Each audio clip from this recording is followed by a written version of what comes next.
welcome back. Thanks for staying with us. Time now for our next keynote here at Manufacturing and Mobility Live. This is with Beatriz Gutierrez, President CEO at Constep. And we're talking powering the factory of the future through the power of digital innovation. Beatriz, how are you? Good to see you. Very well, thank you. Thank you for having me. No, you're very, very welcome indeed. I've been looking forward to this one. I always find factory of the future style presentations and insights fascinating because it's for, I always try to be the audience member in the room to a degree, but when you can peel back a bit of the mystery and actually see some of the incredible developments that are happening and that are possible, that really excites me. So I won't steal your thunder. The virtual floor is yours. Thank you. So thank you very much for joining me today. I'm really excited to speak to the audience about my thoughts and our experience on how to bring innovation, particularly in small and medium manufacturers. So my name is Beatriz Gutierrez. I'm the president and CEO of Constep Incorporated. Constep is a manufacturing organization that spends their day consulting with small and medium clients in Connecticut. We are part of a network that is partially funded by public funds under the Department of Commerce, U.S. Department of Commerce, and there is one of these centers in each state of the United States. That means 50 plus Puerto Rico 51. And these organizations, and Constep in particular, focus on helping manufacturers reach their goal and serve as trusted advisors in all things manufacturers. That's what I wanted to talk to you today about. How do we see the challenge for small and medium manufacturers in the market as they transition to this digital innovation? And again, I am their CEO of Constep. I happen to be an electrical engineer from Marquette University in Wisconsin, and I had spent 20 years in private industry at large companies where I spend most of my time in manufacturing and marketing of business-to-business products. And then the last decade I had spent in economic development. So this is kind of a tie into why this is important from not only a company perspective, but from an economic development perspective. So we're talking about what does this really mean, this digital transformation of manufacturing. So we're all aware that, the Industrial Revolution continues, and we are at the head of Industry 4.0, where we're connecting all these machines to among themselves. All the processes are becoming automated, and most importantly, we're looking for ways to connect them to the operator. So the power of these technologies today is that for the first time, we have the ability to remotely analyze our machines, collect data to do diagnosis, and improve processes in ways that were not thought about 20 years ago. An example of that is the level of simulation and digital twin that we can do today with technology and bring all these efficiencies to bear for our companies. So, for definition, and I know there's different models, when we're talking about the I 4.0 and the areas that we are very, very interested in to look at as the new areas of development for manufacturing, particularly at large scale, these are the technologies that I'm going to be kind of addressing or that are providing the framework for this conversation. So we definitely, robotics, they've been around for a long time. They are there to make our life easier and to help us take the operator out from processes that may be risky or repetitive. We have digital QA, quality assurance. We have additive, which is a wonderful innovation for our industries, where instead of cutting metal, we're actually using technology to build metal, to build parts. And the technology has gotten today to the point that we all know 3D printing, etc., allows us to put in the market weight-bearing parts and with great precision and significant cost reduction. Automation has been around since basically since we got into in the Industrial Revolution, but the level of automation that we have today and the ability to leverage the power of technology to really take away a lot of the manual intervention is definitely at a different level. But the areas that I think I really want to us to think about as the great changers is simulation. We have the resources today to really look at processes and do the what if and test without cutting metal. That is phenomenal because it gives us a lot of opportunities to cut cost and to bring into the market solutions without even prototyping, all through design and to putting the information on the parts. So that is a game changer for us in manufacturing. Data analytics and artificial intelligence, to be able to use prediction in our analysis to be able to bring the power of computers to anticipate scenarios and also to learn from us.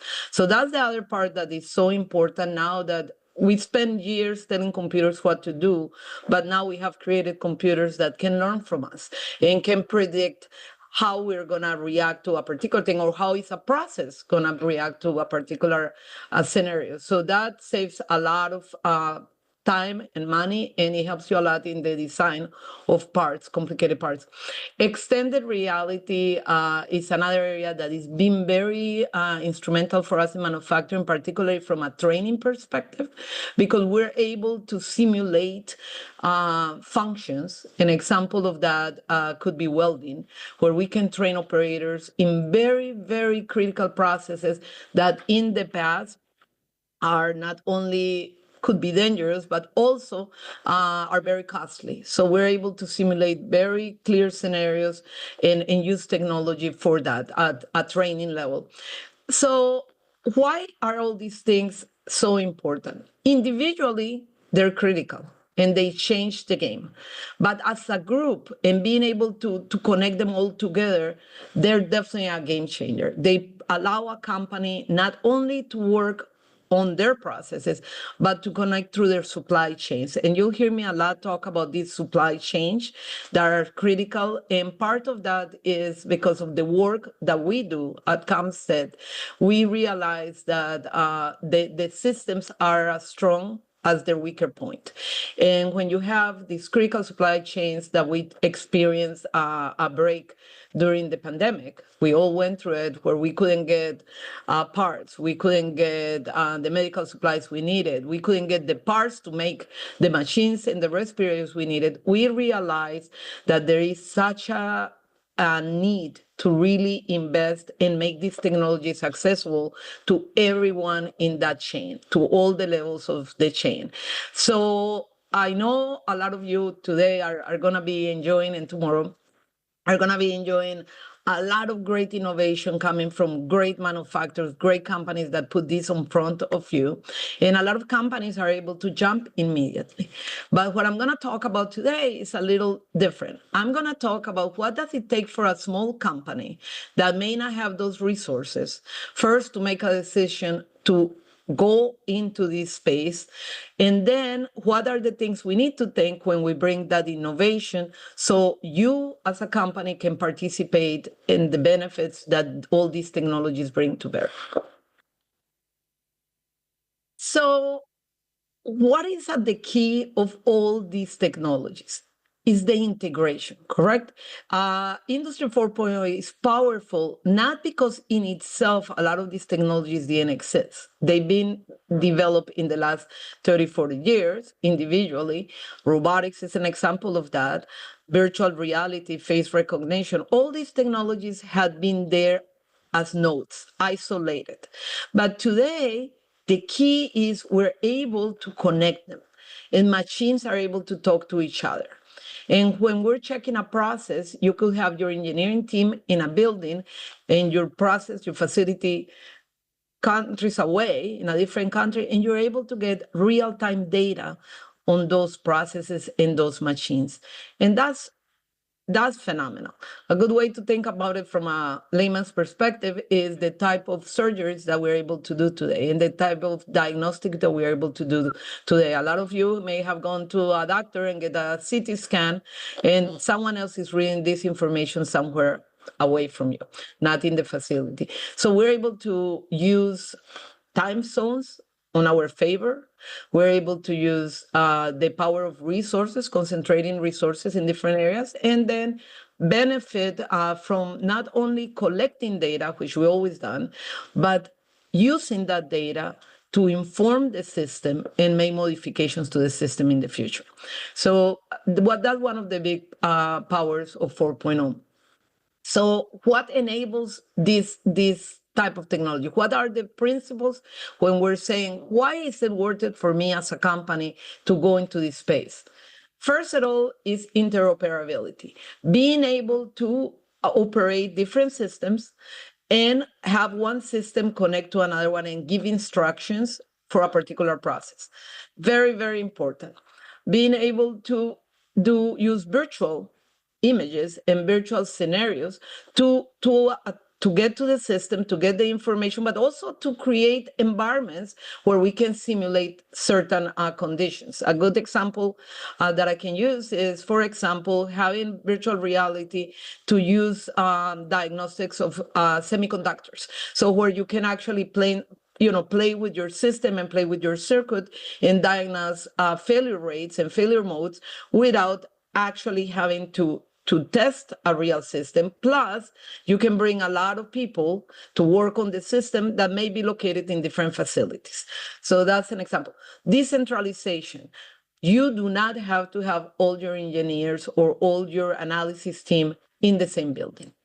So for us that lived through manufacturing, we knew that if we had a problem, you went to that factory, you went those floors down, you pick the piece, you look at it, and you had to be on site. And if that plant was not where your engineering was, that could be days of wasted time in analysis. Well, what we're saying today is that we're bringing a technology to you. So you are able, from a control center, to really look at your parts, at your process, at your output, and make decisions from remote areas. So you can bring different parts from your company, you can bring your operations, you can bring your engineering, you can bring your customer service all in one room without physical presence. And that is significantly a game changer. That is a game changer, particularly as we're trying to maximize also labor among countries. You may have to really tap into a labor force in a market that is close to you, but then that manufacturing plant may be in a low wage market or a more affordable market or closer to your customers, which is the other piece. It allows you to go and look at your customer information and collect information from that meter, from that part, make a diagnosis, and this across glows without allowing the customer to be down. Real-time capabilities, the data is at your computer. So you are now able to collect data right now and make decisions, real-time decisions. It's not going to be delayed by when you can collect from the data, from the meter and download it. You're able to make real decisions on equipment, on processes, on systems, or bring your customer up if they had a shutdown very quickly. And because of all this, what does these systems lend to? A real connection to the customer.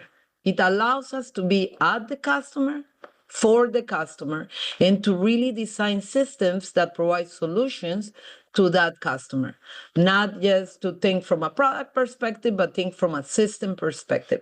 And this is something that for all of us that have lived in a manufacturing environment, we know that one of the gaps has been that you have silos within operations. So you have your designers are not talking to your manufacturing, is not talking to your warehouse, is not talking to your service facility.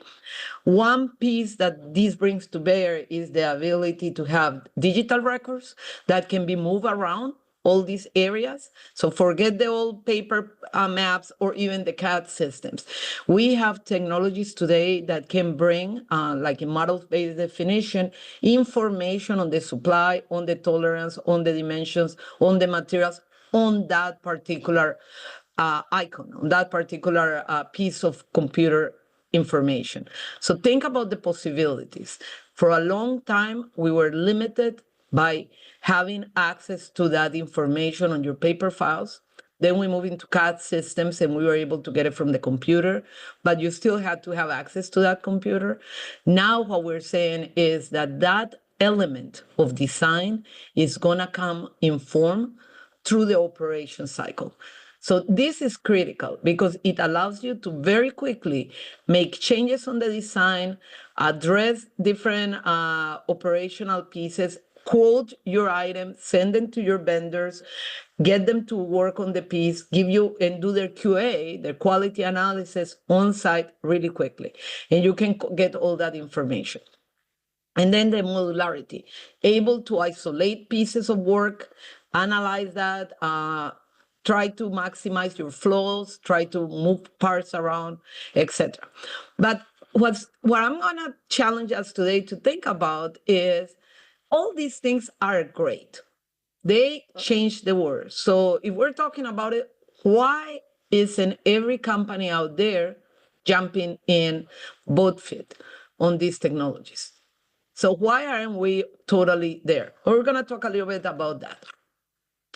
So while digital transformation, and this is McKinsey's quote, not mine, are notoriously difficult to scale up across networks of factories, the pressure to succeed is intense. Companies at the front of the pack are capturing benefits across the entire manufacturing value chain. So who are going to be the winners here? The winners are companies that are early adopters, that have the resources and the technology to really bring these innovations to bear, justify them, and bring all these economies of scale and all these efficiencies to play. That's great. But remember, we're talking about an integrated system. We're not talking about being an island. So you are the OEM. You are the big company that is the original equipment manufacturer, and you're building, let's say, engines. And you get all this technology in place. But in our world, no company makes all the parts. So where is going to be the challenge? That you're moving your organization into this space. You're saying, we're going to be totally digital. We are going to transform the organization and bring all these technologies. But if every vendor under you is not doing the same, you're not maximizing the technology and the innovation. Correct? Because remember, I told you that we will have all these designs, these model-based definitions in the design that will provide all the information on tolerancy, on quality, on testing, etc. in the design. Now I have my part design as an OEM, and I'm going to give it to my tier one to build. But they're not into this technology. So then we're going to have to translate these to paper or to to CAD drawings for them to even take some of that information. So if for all of those that are old enough, if we remember when high definition television came in, it was phenomenal. We were hearing great things about it. But if you didn't own a high definition TV, you could not benefit from all that resolution that was put in place by the technology. This is similar to that. You are creating a part that has all this information embedded. You're ready to send it to the network. But if your suppliers down several tiers are not able to capture that image, we are just not maximizing that. So then we get into what are the benefits of all this? And I kind of touched on that. I'm not going to read them because there's a lot in this case. But if you think about it, is obviously you can produce faster. You have less waste. Remember, I talked about advanced manufacturing earlier and how we're using metals and material that is deposed for the part instead of cutting metal and losing product. You can move people around. because you're upscaling. And that's one thing that is very, very important in bringing these technologies. It's not about moving the human element. It's about placing the human element in work that is more value add. So in any company, at the end of the day, your human element is your highest resource. Well, you want to give people work that is value added. And that also allows us to be safer. So we will have less worker compensation claims. And I talk a little bit about welding because it's a good example. We know that the life of a welder is limited. Most people that do that work, 15 years or so, because it's not an easy job, and it's actually, it could be dangerous to your vision. So we want robots to be doing that. We want robots to be going in places that have high pressure and do welding. For example, in today, we have very good technologies around that. It increases the utilization of both different equipment, but also it allows us to be better at the planning part, which is the other area that these technologies allow. Because we have better data, we're able to use our systems in a more efficient way and plan our production in a way that is more efficient. And it helps us, reduce the WIP and the cycle time. So it reduces the time that it takes from a part to start to end. The other area that is very important is reduce our inventories, because with better planning, obviously our inventories are lower. And we all know material that sits on the shelf is money wasted. Now those are quantitative and we can measure those, but then obviously it creates cleaner environments. There's computers by themselves and technology. The environments are factories of today are not what we used to see. They're usually safer today. And then people get excited about innovation. We humans like innovation as a whole, and we can attract best talents when we're able to embrace this particular transformation.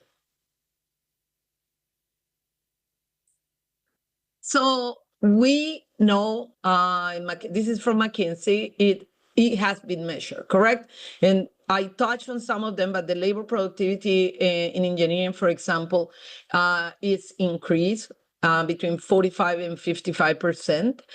Inventory carrying costs is reduced by 20 to 50%, which is great because inventory is cost to us. It's sitting on the shelf, it's not doing anything for our bottom line. Our machine downtime reduction, much better because we can diagnose. And then very, very important, the quality. Quality cost reduction, we're able to do our analysis better, capture more data, etc. So as the question that I posed earlier, which is what I think is very critical, is, so with all these great things, why would a company not embrace this technology? It almost sounds, crazy that you would not be jumping for it. Well, there's many reasons. When you're a small company, first of all, your access to capital is smaller in general.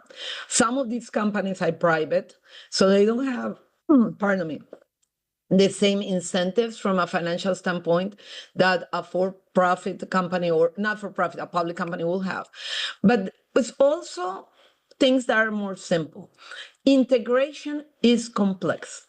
It's not a simple proposition. You have companies that are very good at making that part, in my earlier example, but they really have never had to deal with high level of technology. And in general, change is hard. People tend to be resistant to change. And there is also the lack of digital skills, not knowing what to do, not knowing where to start. It's an overwhelming proposition. Here I am making parts. I just got that contract. I'm making all these parts. And now you're telling me, stop, look at your systems and bring new technology. It's hard to do. The other area is the data quality and security concerns. We live in a world of cyber threats. We live in a world where your data, as you may know, is threatened every day and it's out there. Well, now do you want your competitive information at risk? So that's a real fear to a lot of companies.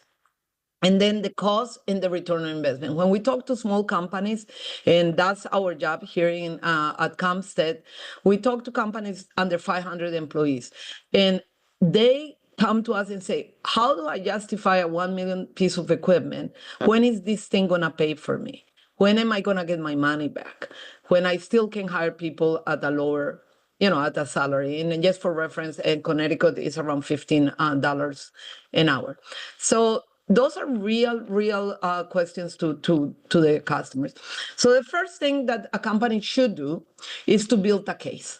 So that's your first thing. You have to think about your return on investment. You have to make some assumptions on your incremental gains and what's the total investment. And this is a basic ROI, correct? ROI calculation. And then how long will it take for you to pay for that investment? And this is critical. If you have a process that does not have enough volume, it may not make sense for you to buy a big robot, correct? Because if you're only making 12 parts, let's say a day or something like that, well, no. But now if you have a high-level process where you're making repetitive parts and there is a repetitive process, maybe robotics is for you. And maybe it's not thinking about your whole factory, but could you look at one cell and automate one cell? So that's the first part that, we should be thinking about. Then we need to think about our business practices. And what do we mean with that? Do we have policies in place and documentation in place to understand our processes? And that is the first thought any company should do. The worst you could do is to automate bad process. So for all of you that are there and are familiar with lean concepts, the key to lean is we gotta streamline that process to its best efficiency and then think about automation. So do we have information on the processes? Do we have a culture that measures efficiency and that measures output? If you don't have that, if those processes are not in place, if the information resides on people, you have to start there.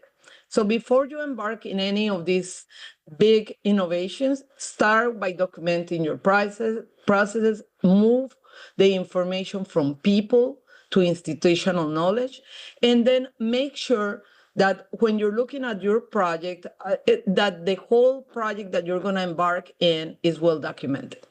So that's the first thing we need to do. And then as part of that, we use value stream mapping, which is a tool, but in general, sit down and understand your flow through your operation, your areas of concern where you may need to tackle an area first and get the flow going, and make sure that people in the culture understand the value of this process. Then we look about enabling technologies. So what do we have in place today? Do we have sensors? Do we have PLCs? Are we talking about needing automation in the whole process? Is this a cell that we want to look at? So first, try to think about what do you have in place today and try to start with that. And this is important because this allows you to integrate your existing equipment with what you want to bring as part of the innovation. Very, very, very important to focus on this because so many times we go to a small plant and we find that beautiful machine that they bought and they pay a lot of money for, $400,000, $500,000 sitting in a corner because it was never thought to integrate with what they already had. And remember, it's kind of different languages. Your PLC needs to be talking to that machine and you need to think, are they compatible? And if one of the outputs is, let's say, not in sync, am I going to be maximizing my new investment in a way that makes sense, or is it going to create more problem for me? And then the workforce development. Are your employees in a critical role to really embrace the technology? Do they need training? Do you have a culture that encourages knowledge and best practices? Is there collaboration among employees? If not, It's not a dead stop, but we need to create a culture that embraces change and that embraces failure, because these processes are not easy. So we just want a culture that not only rewards success, but rewards failure, that understands failure and uses it as a way to move forward. So what we with at Comstead talk about is, we call it a digital transformational journey. And that is very important. It's not a jump, it's a journey. You have to first assess your operations, understand and prioritize your business needs, learn about and try available opportunities. And vendors are very useful, but universities are very useful. Some government-funded institutions are very useful to go and look at technology. Go and try it. In Connecticut, for example, we have a program with the Connecticut Center for Advanced Technology where you can take a robot to your plant and try it for a little bit, or a 3D print and try it. It's very important to get a sense of the technology, go to trade shows, learn about it. And then you need to set your goals for I 4.0.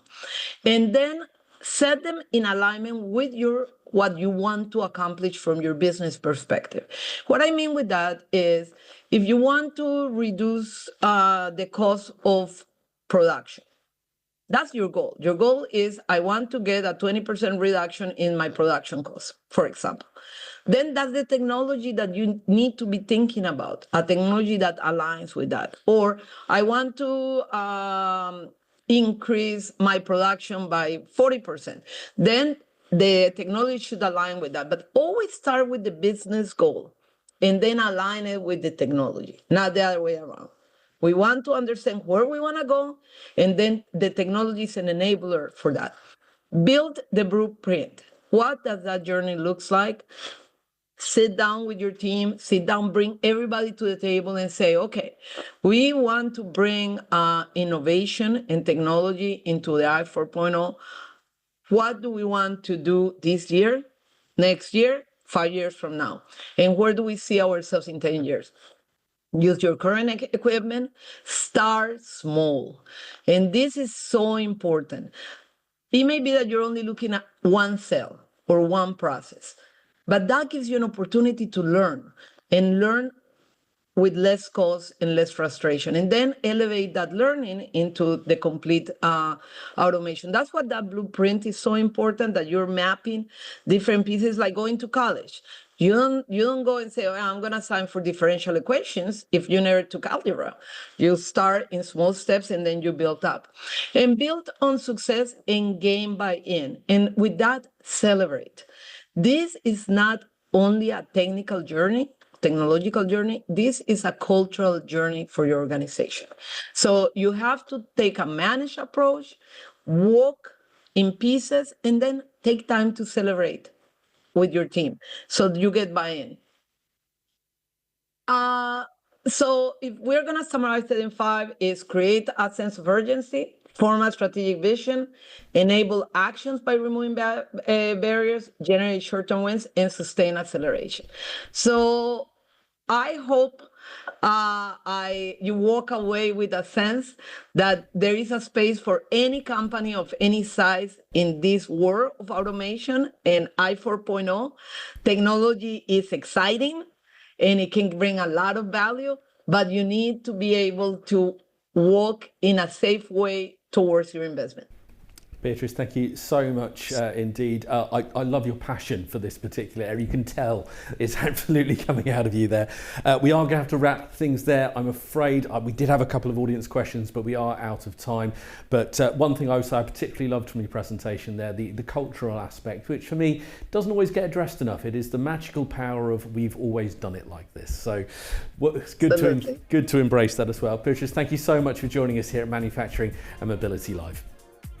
Thank you very much for having me. You're very, very welcome indeed. Okay, a very short break and then we'll be back.